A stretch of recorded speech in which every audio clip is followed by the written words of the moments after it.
welcome to the Mindful Messenger Show. My name is Amanda Johnson, and I jumped at the invitation to host a show about something that is so near and dear to me, mindful messaging.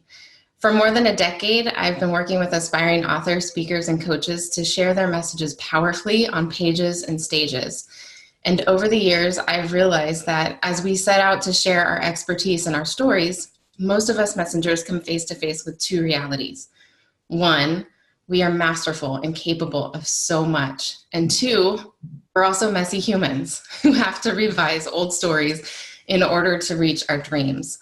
But how does one move forward with apparently paradoxical realities?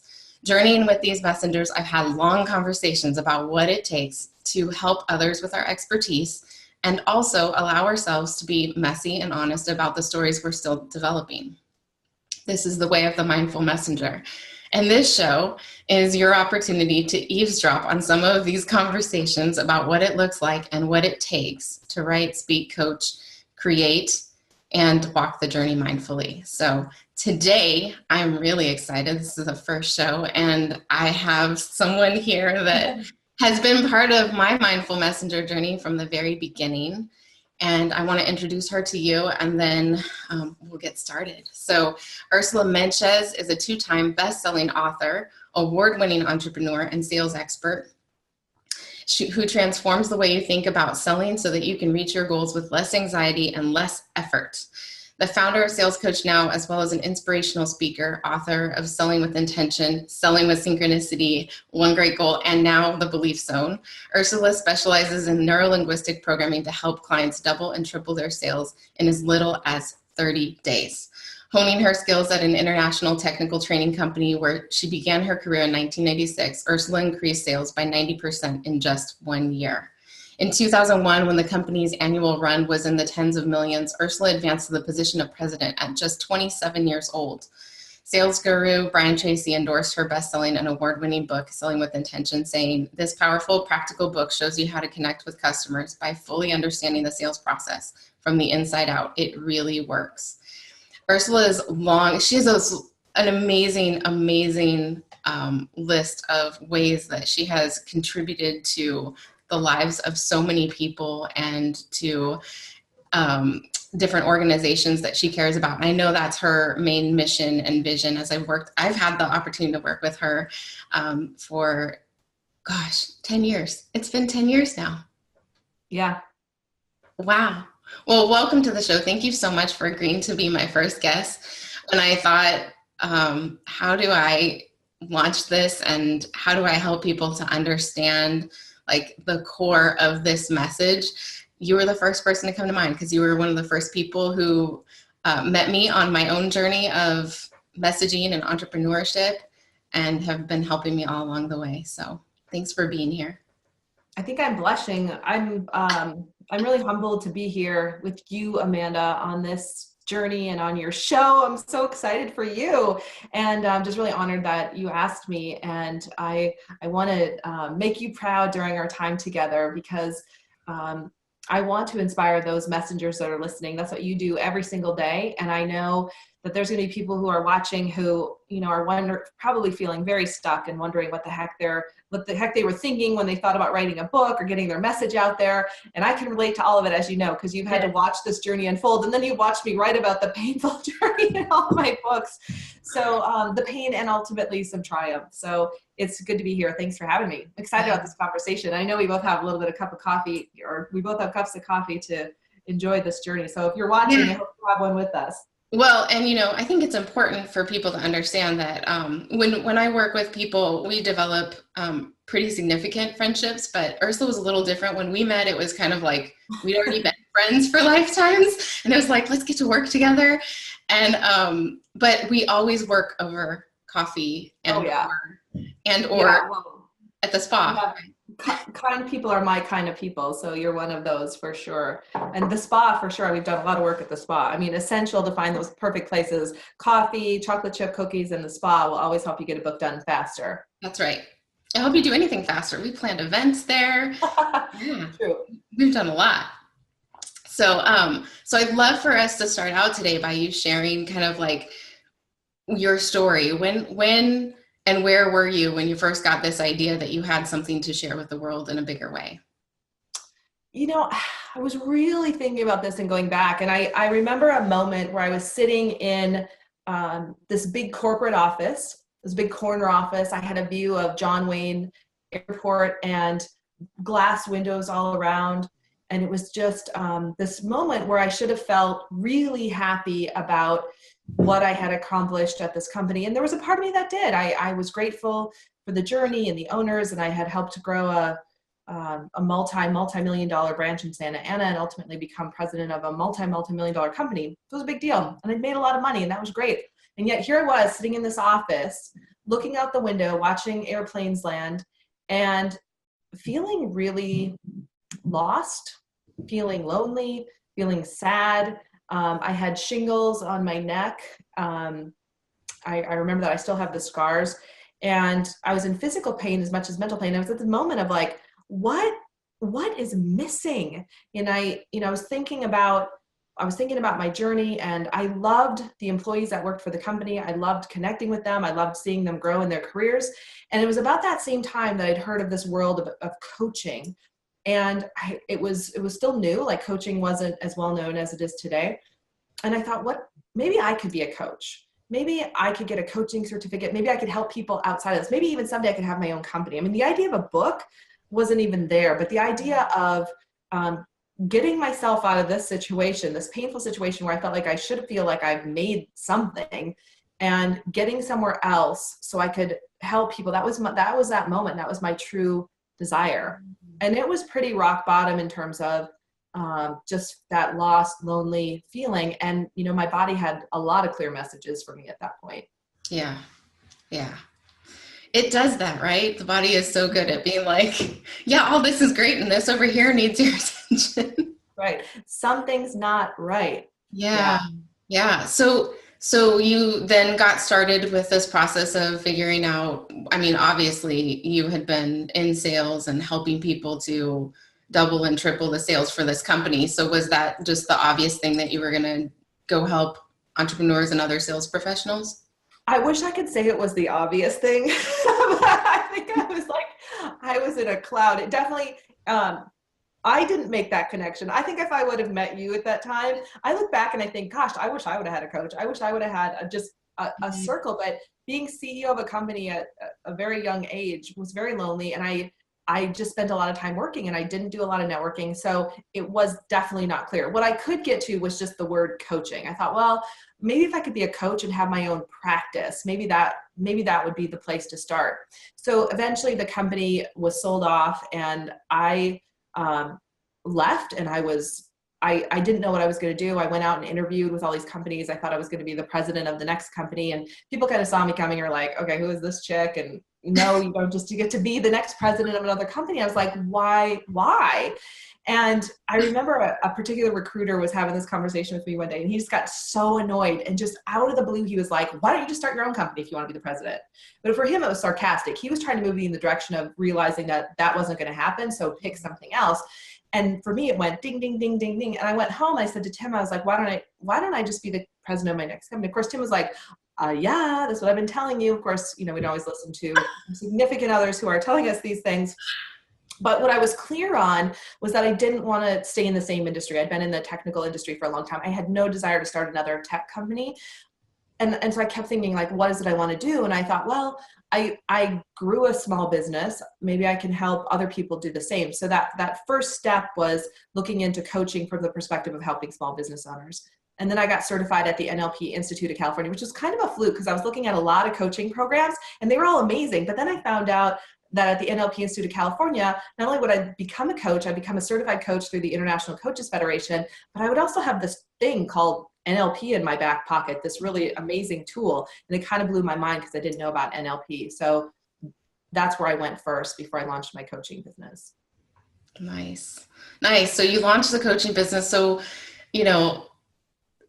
we all have these big dreams about what we want the business to look like and these goals about where we'll be in 6 months or a year. And so what was that vision for you, and what were some of the challenges that came up? Yeah, my first goal, I remember I was at the coaching institute, and they had to set some goals. So it was a lot about coaching, not as much about business. And they were clear about that. They said, you'll get certified, you'll know how to coach. We'll talk a little bit about marketing and how you want to grow your business. So my first goal was 20,000 a month, right? Because I thought, gosh, I've grown multi-million-dollar business. This is going to be a piece of cake. And I went out and I created my coaching packages. And then I went to sell them at the local chamber, which was an amazing, amazing chamber. And what I ran into very quickly is that just a lot of pushback on, what I wanted to charge and how much small businesses were willing to pay. And this was kind of a shock. I was used to dealing with like Verizon, Boeing, these major corporations that were like, oh, here's a check for $500,000, no big deal. And so that was the thing that first hit me. I was like, wow, this is going to be a little bit different than I imagined. I thought, oh, it's just like these companies are just going to write me these checks.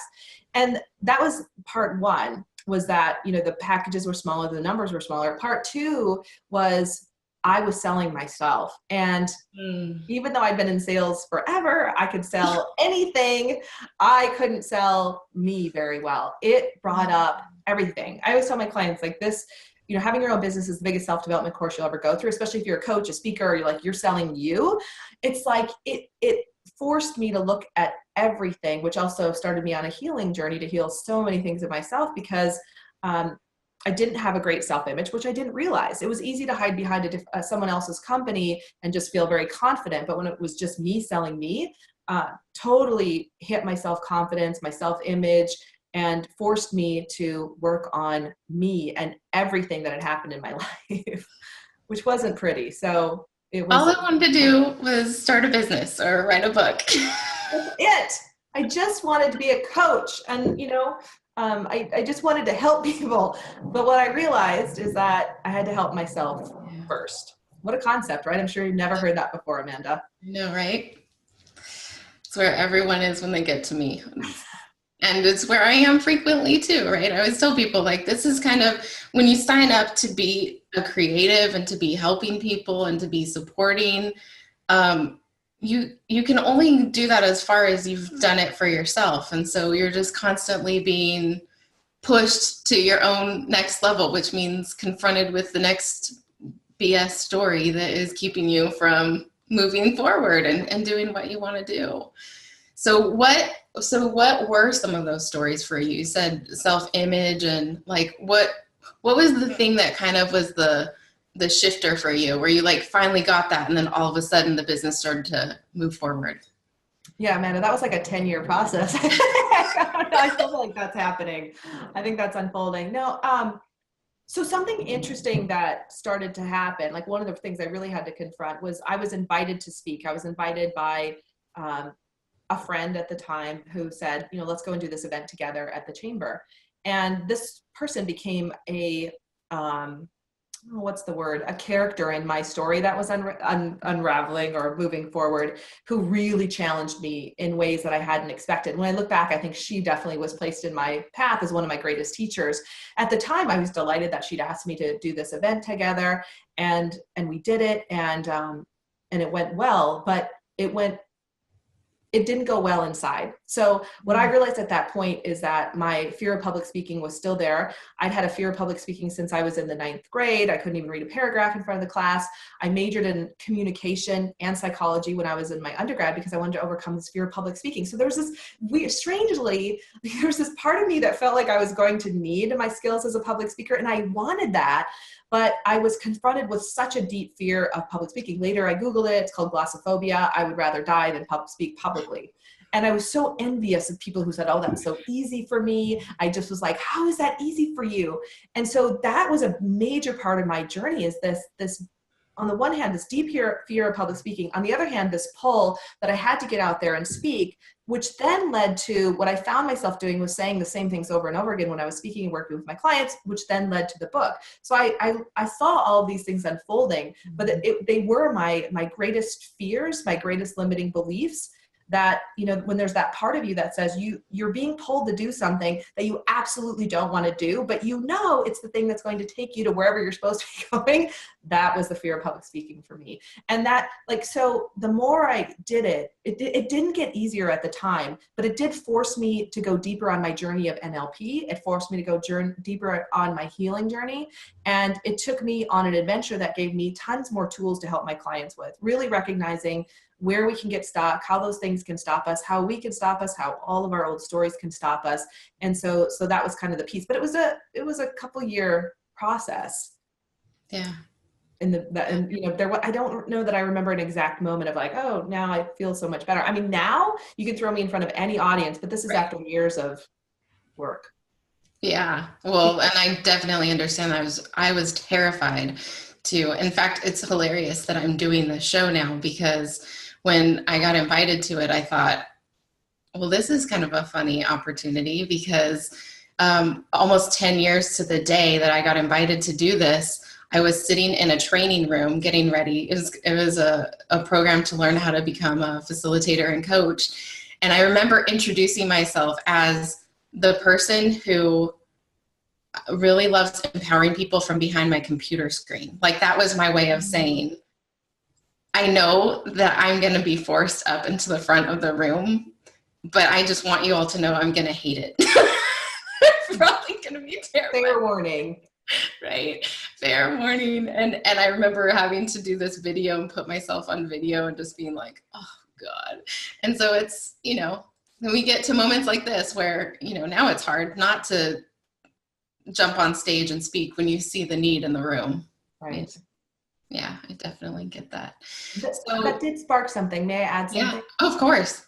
So part of that journey, exactly what you were talking about, I was at an event, and I just know at every event there's like one thing that I'm supposed to get. And so I'm always listening for that. Often it's much more than that. But at one event, there was a coach who said something to the effect of, it's not about you. It was something like that. Like, this journey is not about you. It's not about you. It's not about you. And I'd probably heard it before, but there was a moment when I really got that. And I realized, you know what, it's not about me. It's about the people I'm here to serve. And for some reason, I don't know if it was that moment when that person said it or how they said it, but it shifted. It did make a shift in me. And there was that one moment where I went from, it's all about me and I get to be scared and nervous, or I can let part of that go and realize I'm here to serve. And that was the thing. And it wasn't perfect at first at all. I would still get nervous, but it was enough. Like, my why became bigger than my fear. And that's what allowed me to keep getting on stages and keep growing, even when, like, for weeks I would be petrified about doing it. Yeah, that's one of the things that I ask people to do a lot, is just get started, because even after this whole process of writing a book and seeing your story and how masterful you are in this particular expertise, you still get to the end and you're like, I don't know if I know anything. And you kind of have to get out there and start getting feedback, because after a few times of being on stage or leading a group or whatever you end up doing with it, you have people say, oh my gosh, what you said today, light bulb, or what you said 2 weeks ago, I had to come back and tell you what happened because of what I implemented, because of what those types of things I find just keep adding to that level of belief, not just in yourself and your ability to deliver, but in what you're giving to the world. Like, you kind of get to the point where you're like, well, I can't really stop this now. How often do we text each other about quitting? And we're like, yeah, I really can't. I quit. You can't quit. What else are we going to do? This is like what we're here to do. For sure. So, so your area of expertise really is sales, and all of your books are so, so good. And I would love for you to share kind of like the highlights of what you do with people to help them be more mindful in sales. Because what I know, being in your rooms, being in tons of your programs, and just watching people journey with you, is that there's a level of unconscious sabotage that we do to ourselves until we become mindful of certain things in sales. And so what are some of those things that you work on, particularly with your clients? Great. Love that question. So first and foremost, let me just acknowledge that my books would never be what they are today without you. So thank you for being a master at just unleashing, unlocking what it is I'm trying to say. So it's, what I understand is that we're at a point in this world where our messages and how we help each other matters more than ever. I mean, it's always mattered, but now in this information age, when we can get information over the internet, right now, right, all over the world, it's not fair for us to, keep those messages back. And that was one of the things that kept getting clear for me, was that if everyone on the planet, number one, knew their one great goal, knew what it is, they had clarity, right? You got to have clarity first. And second, if they knew how to sell, they would change everything, because selling isn't just about selling your products or services. It's about presenting your ideas in a way that people understand them. It's about, it's about being confident and helping other people. My own mission is to help entrepreneurs and sales professionals make a lot of money so they can give back to the organizations they care about and live a great life. Because what I know about salespeople and entrepreneurs is that we want to make a difference. We never get into businesses just for ourselves, because if we do, we'll burn out. So we want to give back. And yet I meet so many entrepreneurs and salespeople who aren't making enough money to survive sometimes. And so my mission is to help people first and foremost overcome their limiting beliefs about sales and selling and money. What do you believe about sales? What do you believe about salespeople? I mean, just by saying that, for most people, it brings up this vision of this used car salesman who sold them something one time, or someone else who sold them something and they just hate them and they hate selling. I don't know how many people tell me they hate selling.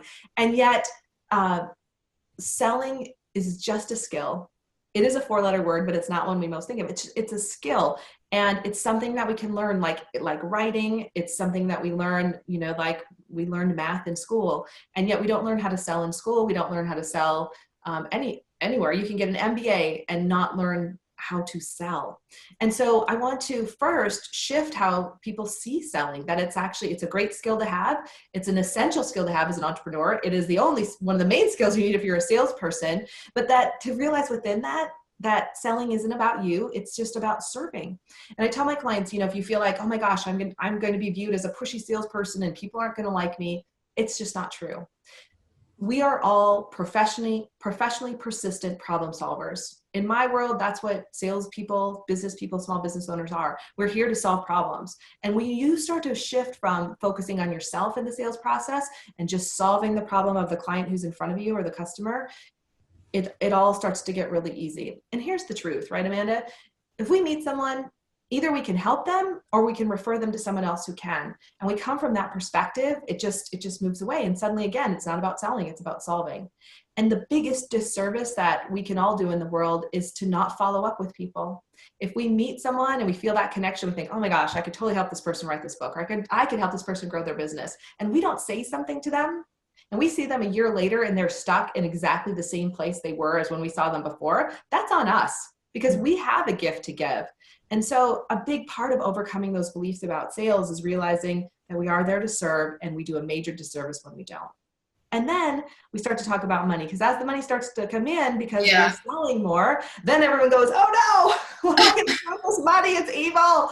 And we have all these limiting beliefs about money. And then the money stops.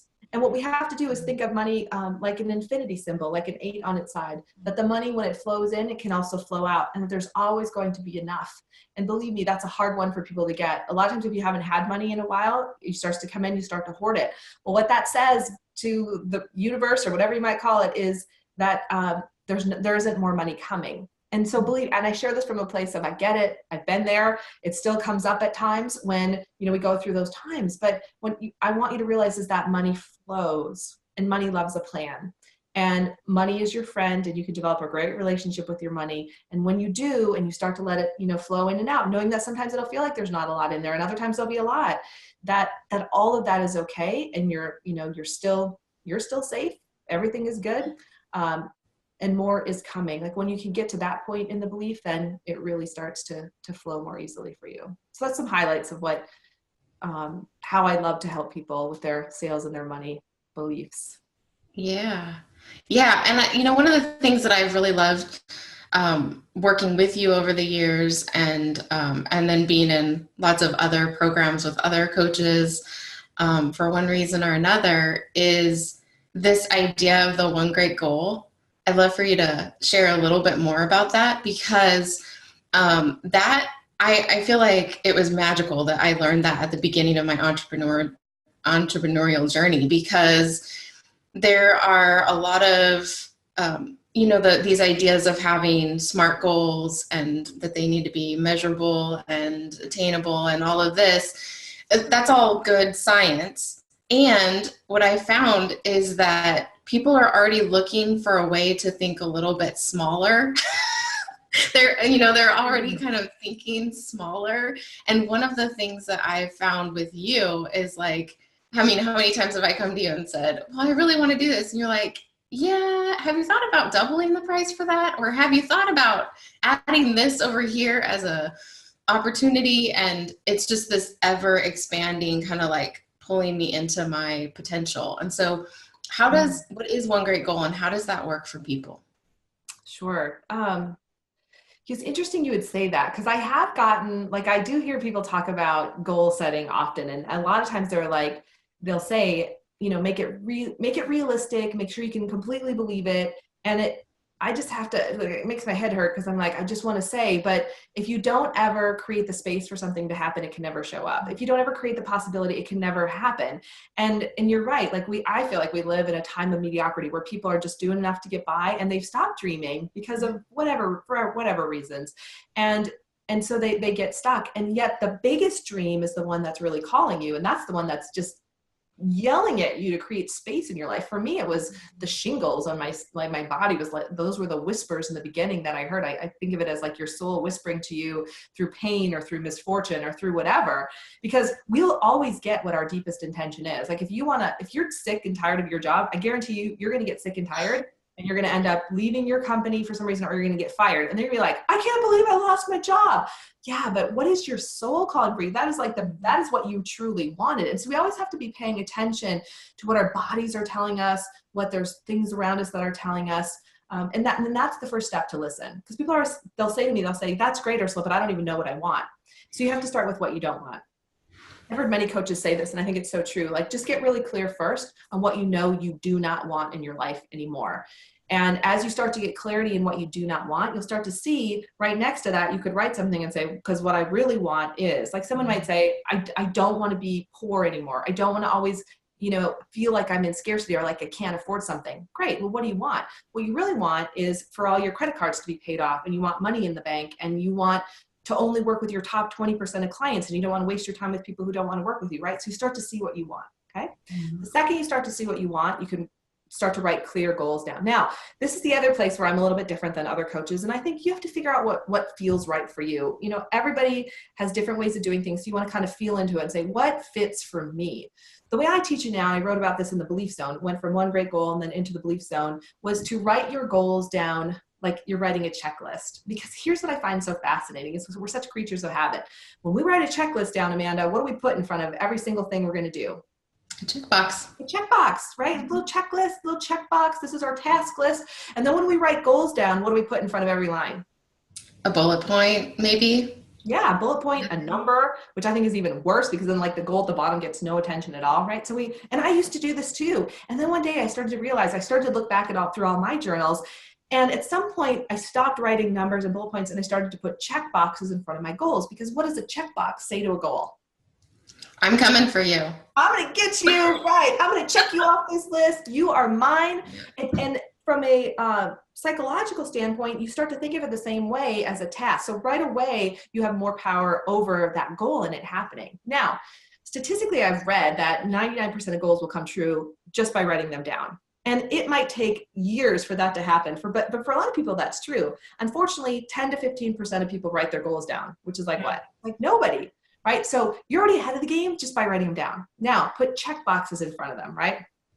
Once you put check boxes in front of them, then you can go through a process of clarifying which goals are, your number one goals, because your goal is to get to your top 5 goals, and then from your top 5 to your number one goal. Once you get to your number one goal, you'll see that your number one goal is your one great goal. And do you want me to give all the secrets away of what happens? Because I'll tell you. Amazing, please. Okay, do you want me to explain how to do it really quickly? Sure, yeah, that'd be fantastic. So let's say that I'm going to go do this with you. You might have to pause this as you go to take time to write. So let's imagine right now you're going to write down your top 10 goals, okay? And next to each goal, you're going to have a checkbox because that says I'm going to complete you. So just write them down, free write, okay? Once you get to your top 10, And if you have more than 10, it's okay. If you have less than 10, don't worry about it. But our first job is in front of 5 of your check boxes to put a plus sign, in front of 5 of them to write a minus sign. So you're not crossing them out, you're not doing anything, you're just putting a minus sign in front of 5, plus sign in front of your top 5. If you have 12 goals, you're going to put a plus sign in front of your top 5 and a minus sign in front of 7, right? So you're still getting to your top 5. If you have 8 goals, you're going to put a minus sign in front of 3 and plus signs in front of top 5. Got it? Goal to get to top 5. Now, once you have your top 5 goals, take a look at those goals and ask yourself, what do I like about these goals? Why do I care about them? How long have I been thinking about them? Because for a lot of you, it's been a while, okay? Now, you're going to look at your top 5 goals and release one more. So put a minus sign in front of one of your plus signs, okay? You'll have your top 4 goals in front of you. Look at them. And forgive me, because we're going to keep going. Put another minus sign in front of one of your plus signs, because what I want you to do is get to your top 3 goals, okay? And do it fast. You don't want to edit. Don't think too much about it. Get to your top 3. Now, look at those top 3 goals. And one more time, put a minus sign in front of one of them to keep your top 2 goals. And some of you are groaning and you're yelling at the screen right now. And believe me, it's okay. I'm with you. It happens all the time. I think people have thrown things at me at this point. Because I want you to look at your top 2 goals. And I want you to ask yourself, how long have I been thinking about these? Why do I care about them? It's important just to acknowledge that, because a lot of you have had these goals a long time. Okay? Now here's what I know. I've been doing this for many, many years, thanks to Amanda, who helped me get this book done in 2008, I think. So what I want you to do, here's what I know. So for some of you, your 2 goals are actually 1 goal. Okay, and some of you right now are going, yep, that's true. So you want to take those top 2 goals and put it into 1 goal, write it together, and that is your one great goal. Others of you are panicking right now because you think you did something wrong and you did not. But what I want you to do is look at your top 2 goals. They're very different. That's fine. I want you to choose one of them, and I want you to circle it. Okay, so circle the goal that you want the most. If you look at those 2, if you could only have one of them, which one would you choose? And circle that one, because that is your one great goal. Now, everybody here has their one great goal, okay? I want you to think about a comet for a minute. So a comet, we know a comet flows through the sky. This is like 5th grade science. I had to Google this, but do you remember what the front of the comet is called? Amanda, do you remember? I don't remember. Okay. You had to write this. You probably had to edit this at some point. It's the head, right? And the back of the comet, everybody knows this is what? The tail. Yeah, you got it. Okay. So what I want you to think about is that front of the comet that's the head. That's your one great goal. It gives all the power to everything else. And then behind the comet, okay, we have the tail, and those are your secondary goals. That's the rest of the goals on your list. That it felt like you were giving them up, but you're not. You get them back right now. But what I want you to do as you move forward is to focus on your one great goal, because when you focus on your one great goal, it gives power to all the rest of the goals on your list. And here's what you'll find, okay? What you'll find is that when you achieve your one great goal, it is very likely that the rest of the goals on your list will also be completed. The best part of this is that there's total freedom in this, because most of you have all these goals just rolling around your head. They drive you crazy. You've written them down. Now focus on the one great goal. So your next step is to look at the one great goal and just to write down 2 or 3 steps that you could take right now that would start to move you in that direction. And often what we find is just by starting to take those 1 or 2 steps towards your one great goal, a lot of things start to shift around you. So that's just fair warning. A lot of good things, a lot of interesting things might happen as well, but just start to take the steps toward that. Was that good? Did we cover it? That's awesome. Thank you. And that's the main thing, is like the amount of energy that it takes to go after a goal that's that big, that's your number one. That's always what I'm thinking when I'm listening to these other folks do goal setting, is like, but now the goal is totally uninspiring. Like, I've gotten it so small. Why do I want to wake up every day and go work on that? When yeah. Yes, but you brought something up that I want to add, okay? Because some people are going to look at their one great goal and it's going to bring up a whole bunch of limiting beliefs, right? Mm-hmm. So let's talk about that. And then the brain's going to go, because what I didn't mention at the beginning, I want to make sure, to Amanda's point, that when you write your goals down, you do write the ones that scare you. Like, these are the things that you don't tell anyone, but you're in your head all the time. Like, I want to have a television show, or I really do want to write that book. I want it to be a bestseller. Like, the things you whisper to yourself, those are the things that go on this list. Now, once you finish the process, you create your next steps, you walk out into the living room or wherever you are, and all of a sudden your limiting beliefs start to come out. And that ego part of you, the part that keeps you safe, might say, oh yeah, Ursula, that's great. Who are you to do that? Who are you to be an author? Who are you to be a speaker? You can't even speak on stage. You're so scared. You have glossophobia. Haha, you'll never be a paid professional speaker, right? Like all that stuff starts to come up. So in that moment, I want you to go back into your office and start to write down the limiting beliefs. And I'll give you a quick limiting belief change process. So let's say the belief is that you have so much fear you'll never be a public speaker, because that was mine. You have glossophobia, you'll never speak on a stage or be paid for it. And I can tell you I'm paid thousands of dollars to do a keynote now, which totally makes me laugh and blows my mind. So underneath that limiting belief, I want you to write 3 things that potentially aren't true about that. So when I look back, what I could have written down was, well, I was already speaking, I was already out there doing it, so it wasn't true. I was starting to get paid, even if it was a couple $100s, I was starting to get paid to be a speaker. Number 3, people were calling me, wanting me to speak on sale. Like there was interest in what I was doing. So I could already start to see that limiting belief that I was never going to be a highly paid public speaker wasn't true. Okay. So you just want to write down. If you don't have any evidence, that's okay too. You might have, like, even before that, I could have said, but there's a part of me that really wants to be on stage. There's a part of me that really wants to help people. The other thing that wasn't true is that there were resources to help me, that there were ways that I could get through this, that there were people that I could call to help shift my limiting beliefs. So whatever those 3 things are, as soon as you write them down, you'll start to see that limiting belief isn't true. The next step then is to write a new belief. Now, I believe in writing in the present tense. I think that's really powerful. So you could write something as simple as, I am a highly paid professional speaker. Or I just heard this from another coach. I thought it was really brilliant. I'm going to give him credit. His name's Michael Lizier. And he said, you could, like, if you can't get there and it's going to make you crazy, you could say, I am in the process of becoming a highly paid professional speaker. And that can also help you move in the direction. I thought that was brilliant. Yeah. Whatever seems believable, whatever you can say, okay, this is true, because it'll at least get you to that next phase of belief. At least take another step. And then as those limiting beliefs keep coming up, you can keep kind of unraveling them. Yeah, absolutely. So let's talk about synchronicity a little bit, and how synchronicity has, I was able to work with you on the book called Selling with Synchronicity. And it was such a fun book to work on, because you included the stories of a whole bunch of people who you'd worked with who had these kinds of amazing opportunities pop into their world. So can you talk a little bit about synchronicity and how, like, what does that look like for you now? What does it look like for some of your clients? Yeah, so let's define synchronicity. So we know what a coincidence is. A coincidence happens, and we're like, oh, that was interesting that happened. I ran into that person. I'd just been thinking about them. Okay. Now let's say I'm thinking, well, I know you have an example too. Let's say I'm thinking about a certain speaker or coach or someone in the industry that I really admire, who I want to meet. And suddenly I run into them in line at a restaurant. That happened to Amanda. And so that's an example of a meaningful coincidence, which is how we define synchronicity, a meaningful coincidence.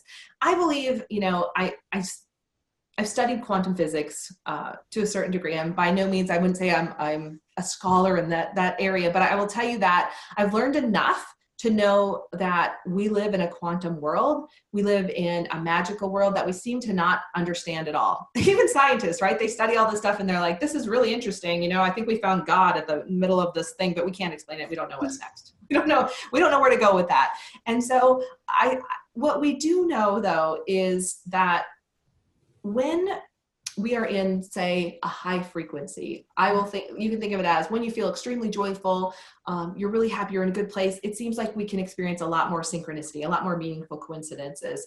And a big part of that, Amanda, as you know, is to have those clear goals written down. Like as soon as you get your one great goal, you have all your goals written down, all of a sudden you might meet the perfect person to help you write your book. Like, Amanda, maybe you're watching this right now. It's a meaningful coincidence for you. This is synchronicity, because you're just thinking, oh my gosh, I wanted to write my book, right? And here you are, meaningful coincidence, right? In my own life, I've had so many examples, and I've written about them in my books, but one of the most recent ones was when I went to publish The Belief Zone. I kind of got to that point where I was like, okay, am I going to self-publish this one? Do I want to find a publisher? What do I want to do? Man and I talked about it. I wrote it down on my goal list again, and I kind of forgot about it. I just let it go. The book was taking a little bit longer to get done. And then I was talking to another woman, and she was talking about her book writing journey. She had a lot of traditional publishers. She said, I'll connect you to this person who I had met years before, but we hadn't really, I don't know, the timing wasn't right. And then I ended up being connected to my current publisher, Motivational Press. And it felt really fast and really magical once I got super clear. And then it was like, boom, there was that opportunity. So that's an example. I know there are so many more. What I love is playing with synchronicity. I love playing with quantum physics to attract things like being upgraded to first class. One time, my husband and son and I were flying back from California, and I said to Tim before we got on, I said, maybe we should upgrade to first class. And then I was like, I don't really feel like paying for that today, but I'd sure love to fly first class. And right before we boarded the plane, the attendant at the front, the flight attendant, called us up and said, "Oh, hey, Ursula, just so you know, we just upgraded you and your husband and your son all to first class." And we had the best ride back to Minnesota. So that was just a great example of, I think when you want to experience more synchronicity and more magic, it's to, set that intention. Like, what is it that you want to create? Detach from it, but stay in that place of joy. And it's amazing what can show up. Yeah. Well, and I think that goes back to the idea of choosing a goal that feels like it's beyond you, because then you have to, when I said I wanted to attract a secret teacher, I had no clue how I could make that happen. I just said that I wanted it.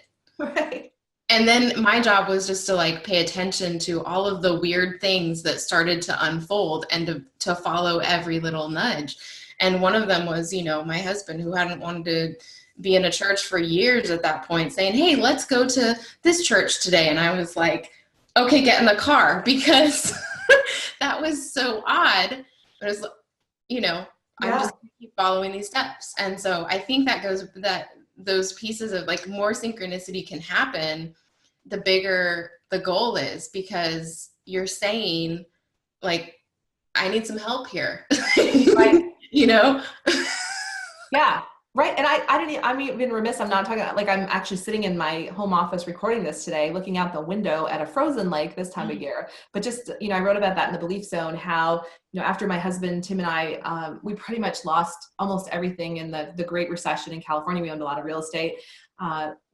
We moved back to Minnesota after we had our son. And one of the things on our list, I'm telling you, it's on a checklist. I still have it. I'm going to have to frame that, I think, because it was such a cool thing. I said, we wanted to attract a lake home. We didn't want to pay more than $300,000 for it, which even in Minnesota, that's really, really difficult to find, because we live in this Twin Cities area, and to find a home at that price point in the Twin Cities, no one believes we did it still to this day. And I'll never forget when we saw the house for the first time. I had a picture of a house literally down the street that was on my phone all the time. I was like, I want this house. It turned out a house very similar to it down the street came up for sale around that price point. Now we have put money into it, because we've made quite a few renovations to it. But the fact that we were able to attract that and make it happen after what we've been through in the world of real estate was pretty unbelievable and very magical. So it has everything. And we said, if we're going to move back to Minnesota, we have to be on the water. I'm a water girl, so that was the goal. Yeah, definitely. Yeah. So obviously, I know that our audience can see all of the amazing mastery that you have with goal setting and sales and all of this synchronicity and quantum. Everyone watching this really should go and buy The Belief Zone, because I've worked on all 4 of her books. And this last book, it was like you somehow got all of your magic into this book. I'm sure that you'll be unfolding more through other books, but this book vibrates with the magic of what you teach. And so, and it's completely practical application. So go get the book. But where are you on your growing edge? Because I think that sometimes, we look at messengers, we look at people in the world who have a lot of mastery, and we're like, wow, I bet they don't have any beliefs that stop them at all. So what are some of those stories that you're kind of pushing up against your own edge? Where do we start? How much time do we have left, Amanda? For me, in this very interesting world of speaking and coaching and writing, one of the biggest things I've had to overcome over the last few years is just being more visible. I'm a very private person. I could hide behind. A lot of people don't believe that, but introverts, I think I'm actually an ambivert, a little bit introverted, a little bit extroverted at times, probably more introverted. But people like me, we could exist behind a computer and be really happy. And you can throw an introvert on stage and they'll be fine because they're still only having a one-to-one conversation. And so it's not super natural for me to go to a big party or to go to a lot of networking events. You don't see me in a lot of those things because I tend to be more internal, and that has been a struggle. So it's been a struggle on social media. It's been, even this now, I mean, this is me sharing, about my life. So that's been a kind of a tough thing to do because I don't like to put myself out there. So I do it through writing, through books, but now I'm being called to do it more on social media and more publicly. And I think that's been, that's been a growth piece for me. Plus I have a young son, and my husband and I, Tim and I, have gone back and forth on, how visible is he on social media. At some point we just said he is. We have a special page for him set up because we're kind of chronicling his life through Facebook and keeping track of a lot of things there because that was easier for us. But that visibility piece, because what comes with visibility? The downside. And we live in a time where, people say terrible things on the internet, and I've had some of those experiences happen. And as you become more visible, more people will feel comfortable sharing their thoughts, whether they know you or not. And I'm a people person by nature. I love to please people. And I've had to, I'm learning to grow a thicker skin and to let things slide off and to realize that not everyone is my client. I'm not everybody's coach. My books aren't going to resonate with everybody. And that's true for all authors and speakers and coaches. One of my coaches on my team, Rebecca Hall, she always says, I'm not everybody's coach. And she just says it with such confidence and such knowing. And so I've started saying that myself, like, I'm not everybody's, I'm not for everyone, and that's okay. I heard another coach say one time, clearly I've been through a lot of training, only 30%, like 30% of the population is that was her target. And she said, the other 70% is not a fit for her, and that's okay. But she's like, I'm looking for that 30%. And I feel that, and I realize that we do attract those people that we're supposed to work with. And we also sometimes attract people who will challenge us. And so when that happens, we just have to be ready. But that's probably amongst many things in my internal world, that's one of them. I have to say this too, Amanda, the other thing I really struggled with was watching what everybody else was doing in this industry, and getting stuck. I wrote about it in One Great Goal in the compare and contrast trap, and feeling like I should be doing this, I should be doing that. And people would tell me, one person said, you should never move back to Minnesota because you cannot have your business there, which clearly was not true, but I had to work through that belief. What I've learned is that I have to stay in my own lane. And I've said that to my clients. I say that all the time, and that I'm not on everybody else's path. And my path, this is my path, this is my journey. It's unfolding as it should be, and that's fine. Yeah. Stay in your own lane. Well, it's the real stuff, right? I mean, and I think that, one of the key reasons for me to say yes to this show is because I think that in our industry, there's a lot of that happens where we see people at a certain level, and because of social media and all these things, it's very easy to project just the masterful self, just the one that's out there killing it, selling a lot and helping a lot of people. And then, but we don't share the times that we're in the fetal position underneath our desk wondering, why did we sign up for this? And how are we going to deal with this client who's pushing our buttons? Or, what is this story that keeps slapping me in the face? And to me, I think that that's just really important for people to understand that they can be growing a business, impacting the world, changing people's lives, and also be human in the background and still working through all of their stuff. You talked a little bit about what your growing edge is and facing these different stories around visibility. So what are some of the practices that you have that keep you connected to your center? It's a really, really good question. For so many reasons.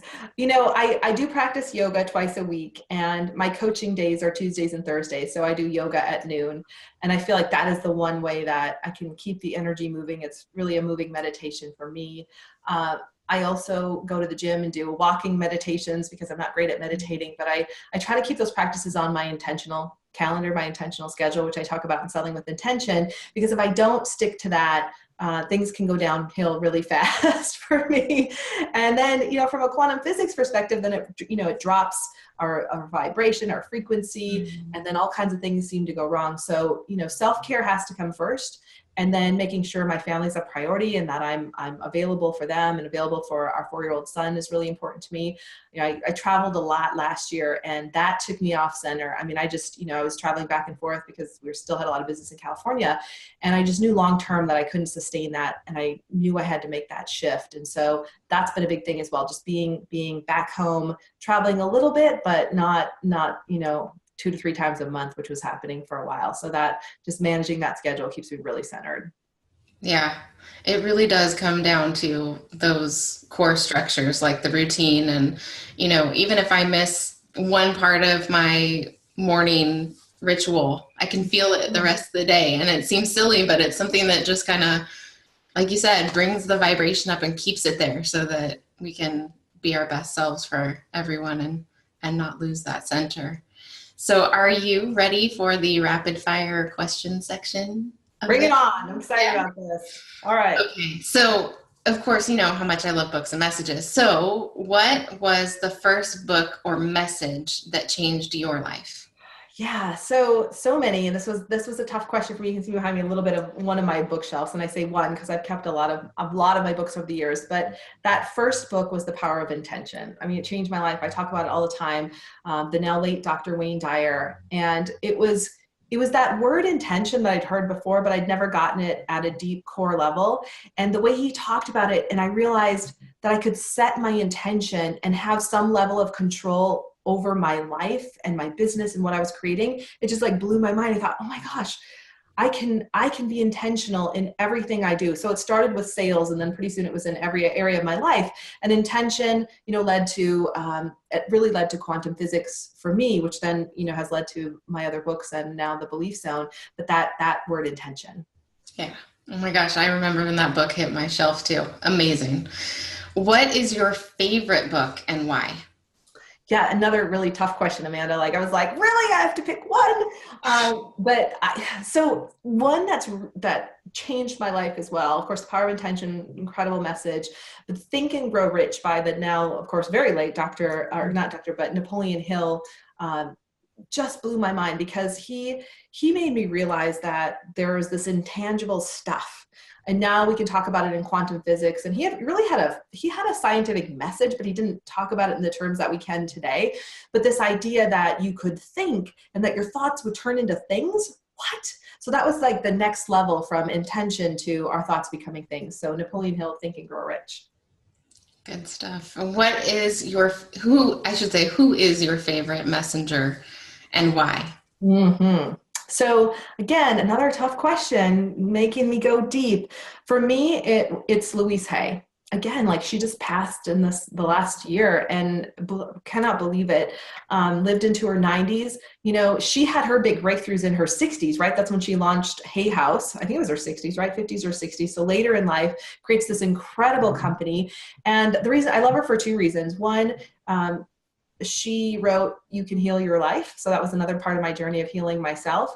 And then she gave voice to so many messengers who've changed the world. They've changed my life, and they continue to do that. She's left this legacy that's going to continue to create many books that are going to help people. So Louise Hay. Yeah, that was the first book that fell off the bookshelf for me when I walked into the bookstore, because I didn't have anyone in my space who could help me with my issues. Right. And here's this amazing book. What? I can heal my own life? Hello. You can heal your life. And oh my gosh, look at this means probably this. It made so much perfect sense. It just made my whole life make sense in a few hundred pages. So yes. So most important question, how can our audience get in touch with you? Because I'm sure they want to know more about goal setting and selling and how to grow business with more ease.